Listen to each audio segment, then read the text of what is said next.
have reached Steele's Awesome Toy Collections Review. I'm your man, Steele, and today I received another package in the mail from Amazon.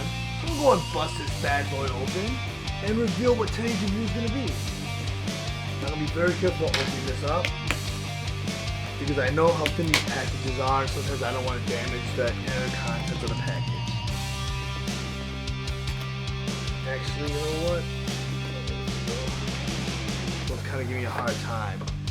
So today's review is going to be Transformers Kingdom War for Cybertron Trilogy Golden Disc Collection Terrorsaur.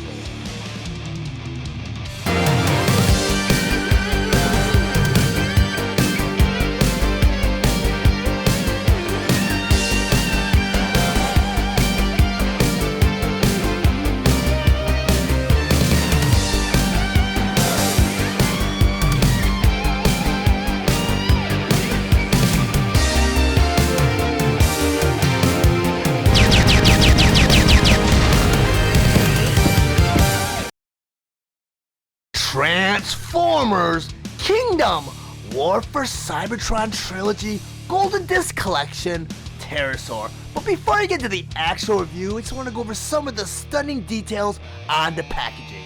On the top of the package here, you have the Transformers War for Cybertron Trilogy logo. Then over here it says Golden Disc Collection Terrorsaur. Over here you have the same information, but you also get a nice picture of the Golden Disc, which carries over to the side of the package over here. Then on the other side of the package you have Deluxe Class written in 5 different languages. You don't really have much on the bottom of the package, you do have the rest of the Golden Disc here.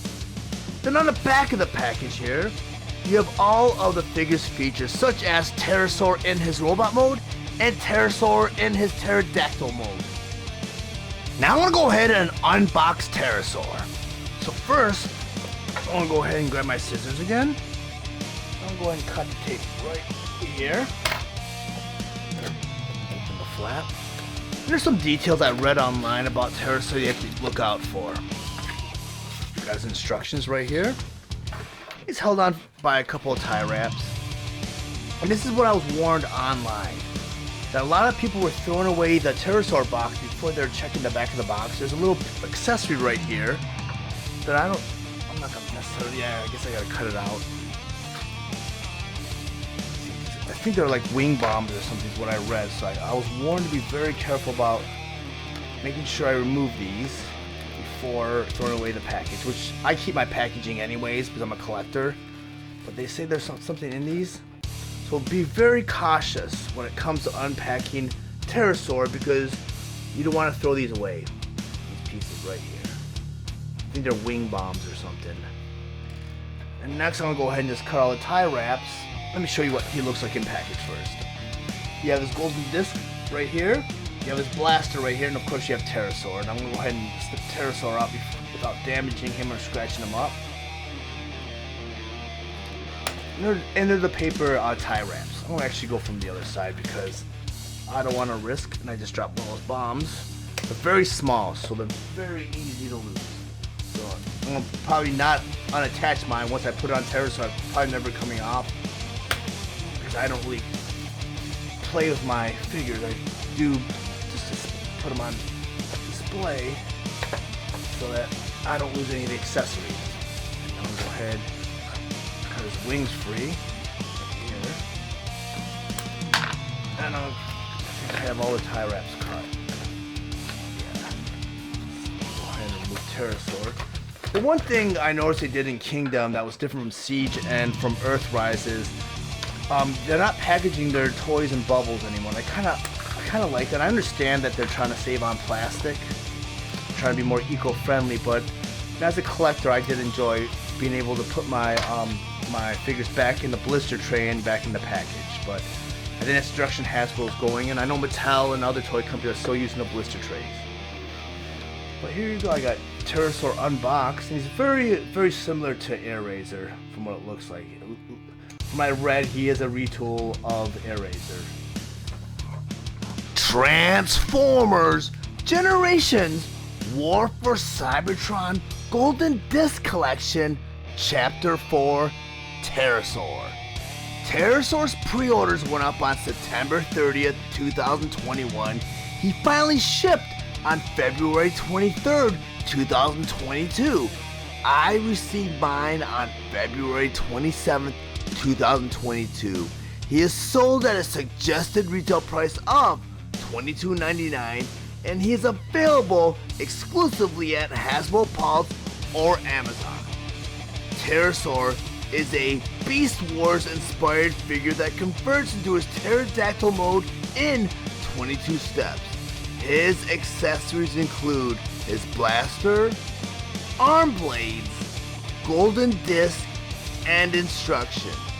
Terrorsaur stands 5.5 inches tall and is meant for fans ages 8 and up. Now I'm going to go ahead and transform Terrorsaur from his pterodactyl mode into his robot mode. And the first step they want you to do is go ahead and take the head and rotate it all the way around so the beak is facing back. Like that. Then you go ahead and you take the leg right here where it's bent at the shin. And go ahead and just straighten it out like that. Go ahead and do that to the other side. Take the shin where it's bent right here and straighten it out like that. Then what they want you to do is they want you to untab the thigh from the hip. Because there's a little peg right here, a little hole right here holding it into place. So go ahead and untab it from the other side. Then what they want you to go ahead and do next is they want you to go ahead and take the whole leg and straighten it out at the knee. Like that. I'm going to do that to the other side. He's kind of left in a split position like that. Then what they want you to go ahead and do is they want you to go ahead and take that leg and bring it all the way down so you straighten out the legs like that. That should look like that so far.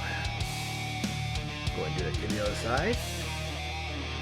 Straighten out the leg like that. Go ahead and turn the figure all the way around. There's a panel right here where the tail is. You go ahead and untab that. Then you go ahead and right above the knees there's a little joint right here. You go and rotate it all the way around. Go and do that to the other side. Just rotate that all the way around. Then you go ahead and you take this whole bottom piece and you go ahead and rotate that all the way around. So far he should look like this. And next you just go ahead and take that panel and just tap it back down again. You flip the whole figure around. And what they want you to do is take this whole arm assembly and just pull it out like that so the fist is out of the hip. I'm going to do that to the other side. Like that. Then what they want you to go and do at the forearm, just go ahead and straighten that out. The arm is straight like that. Then you go ahead and you do that to the other side. Then they want you to go ahead and rotate the arm right above the elbow joint so the blades are facing out like that. So you have the elbow right here. Like that. Go ahead and do it to the other side so you see the elbow bends right there. And the next step, they want you to take the whole figure, turn him all the way around. And where pterodactyl neck is, you go ahead and you untab it, pull it out, and inside that you'll see his head. You just go ahead and you flip his head out. I'll show you from the other side, like that. Then you take this whole top assembly while it's untabbed in the back, and you just bring it all the way down like that. It should fit right into place like that. Then you go ahead and you turn the figure back around again. And where that panel was, where pterodactyl head was, there's two little pegs right here. You go ahead and you just, right here and right here, and you go and just tap it right in, like that. And what I like to do also is I like to bring the head all the way down like that. Then the next step they want you to do, and I'll do it from the top angle, is there's two little hinge joints right here and right here. They want you to go ahead and just bend it at the first hinge joint like that. Go and do it to the other side. Then there's another hinge joint right here. You want you to go ahead and bend it right there. I'll go and do it to the other side. Just bend it right there. So far, Terrorsaur looks like this. Then the next step, just bring the arms down like that. Then they want you to go ahead and bring the arms in like, or the wings in like that. Then you go ahead and you rotate the feet all the way around like that. And now you have Terrorsaur in his robot mode. Now that I have Terrorsaur in his pterodactyl mode and on my display table, I'm going to go ahead and rotate him around so you guys can see what he looks like from all angles. And Terrorsaur is indeed a retool of Kingdom Air Razor. They share almost identical transformation, but Terrorsaur was retooled to better match his animated model from the Beast Wars television series. And there are some cool features about him in pterodactyl mode, such as some articulation in the wings. They go up and down, and also his neck goes up and down, and his beak opens up. Some great detail in this figure. They did a great job on this retool, and I see very little signs of Airazor in this retool. According to the instructions, there are ways to store Terrorsaur's accessories while he's in his pterodactyl mode. So I'm going to go ahead and first grab his arm blade, right here. Now on the bottom of that arm blade there's a little peg, right here. And you plug that right into his fist, which is right over here. And to get there, I'm going to go ahead and move the leg over like that. I'm going to take the arm blade and plug it in, and make sure the arm blade's turned so it's facing forward like that. And you can move the leg right back into place like that. And I already went ahead off camera and put the other arm blade in, save a little bit of time. Then you can also grab his blaster accessory. And on each side of the blaster accessory, you have two slot pegs right here and right here. And there's one or two places where you can store this while he's in his pterodactyl mode. One is on the hip. There's a little slot on the hip on both sides. You can go ahead and just plug it right in right there. So he can fly around and shoot at maximals. Or, and there's a slight rumor that he could be a reincarnation of Starscream, which I find this feature pretty cool, because you can plug his blaster right under his wing. And as we all know, that's where the Seekers stored all their weapons, right underneath the wing when they're in their jet mode. So now you have Terrorsaur with his blaster on his wing. And as we all know, I'm not really a big fan of storing weapons on my Beast War figures while they're in their beast modes, because it kind of takes away from the fact they're disguising themselves as animals. You see a big weapon mounted on their sides, you know they're a transformer when you're in battle. So I'm going to go ahead and display my Terrorsaur while he's in his pterodactyl mode without any of his weapons showing. Now that I have Terrorsaur in his robot mode and on my display table, I want to go over some of his features and accessories. First, I want to talk about an option they give you in the instructions to store his weapons. And as I showed you earlier on, Terrorsaur's blaster has two little slot pegs on each side.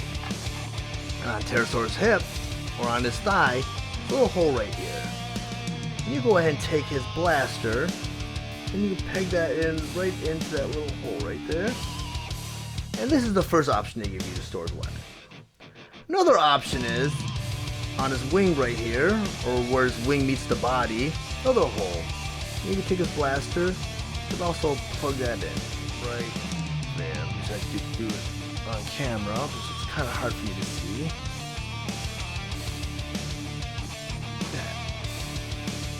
Those are one or two options.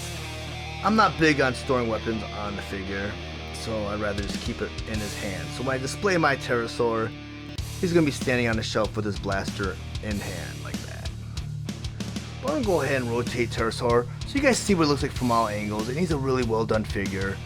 My copy of Terrorsaur is very loose, and unfortunately, since he is an exclusive, it's very hard to get your hands on him. I can't really switch him out, and I doubt if I contact Hasbro or Hasbro Pulse or Amazon that they get me a new copy. And I'll show you why, because this pops off every time I've tried to transform him, and this transformation tutorial took me a while to film because he kept on falling apart, and he's very loose at the leg. And I noticed that quality control issue with a lot of the Beast Wars figures from this trilogy. See, he just falls over if I don't position him right. And I had that problem with Megatron, and I went ahead and I reviewed Megatron. I haven't really aired it yet, and I gave him a bad review. Later on, I went ahead and I took Megatron back and I bought a new one, and that Megatron ended up being tight and didn't have all the flaws my original Megatron had. So I am seeing a lot of quality control issues with the Beast Wars figures from the War for Cybertron Trilogy, such as I had issues with Rhinox and Megatron now with this figure, and unfortunately I can't switch this figure out because he's so loose and he just falls apart so frequently. So I would highly recommend this figure if you get your hands on him, if you get a good copy of him. But if you guys found any of the information in this review valuable, please like and share this video. Also, If you really enjoy my content, please subscribe to my channel and click the bell to be notified of any future videos. Thank you for watching Rat Seal's Awesome Toy Collector Review. I'll check you guys out next time.